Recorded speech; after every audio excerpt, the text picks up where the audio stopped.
Mwenyekiti wa Chama cha Demokrasia na Maendeleo Chadema Tundu Antipas Lissu amewakosoa vikali wanasiasa na viongozi wa Afrika kwa tabia yao ya kung'ang'ania madaraka kwa maslahi binafsi. Akizungumza katika kikao cha kujadili masuala ya kidemokrasia barani Afrika katika kitivo cha sheria Chuo Kikuu cha Makerere, Uganda, Lissu ameainisha mbinu mbalimbali zinazotumiwa na viongozi wa Afrika kuendeleza udhibiti wa kisiasa kwa kisingizio cha kulinda katiba. Kulingana na kituo cha habari cha DW, Lissu ameeleza kuwa viongozi wengi wa Afrika wanaanza kuhamasisha uzalendo na kuungwa mkono na wananchi, lakini wanapopata madaraka hujenga mifumo inayodhoofisha demokrasia. Amesema mfano halisi ni serikali ya Uganda ambayo imehusisha jeshi katika siasa za nchi, hali inayohatarisha misingi ya utawala wa kidemokrasia. Katika hotuba yake, Lissu amesema kuwa Mwalimu Julius Nyerere alitoa mchango mkubwa katika uongozi wa Afrika, lakini baadhi ya viongozi waliiga mifumo yake ya udhibiti wa taasisi za kisiasa, kijamii na kiuchumi kwa manufaa yao binafsi.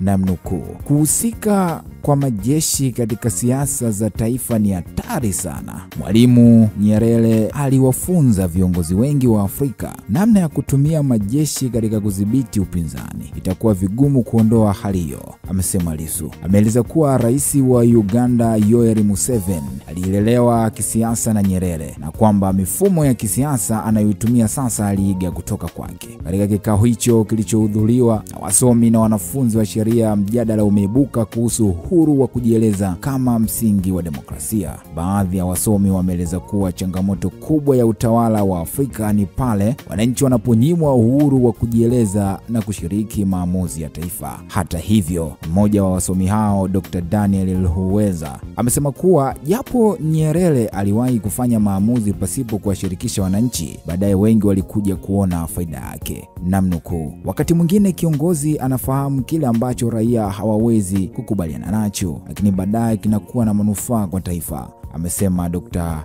Luhweza. Lissu amewataka viongozi wa Afrika kuiga mfano wa Nyerere wa kuheshimu ukomo wa madaraka na kuachia nafasi baada ya kuhudumu kwa mihula miwili baada ya kung'ang'ania madaraka. Namnukuu, angalau wajifunze yale mazuri ya Nyerere, hasa ya kuachia madaraka kwa hiari na kuheshimu utawala wa awamu mbili, amesema Lissu. Pia amesisitiza kuwa wanasiasa na wanasheria wanapaswa kushirikiana katika kuhakikisha kuna kuwepo na utawala wa kidemokrasia, haki za binadamu na kulinda katiba za nchi zao. Hayo yamezungumzwa na Tundu Antipas Lissu. Mjadala huo umefanyika katika Chuo Kikuu cha Makerere nchini Uganda. Hakikisha umesubscribe ili kupata taarifa nyingi zaidi.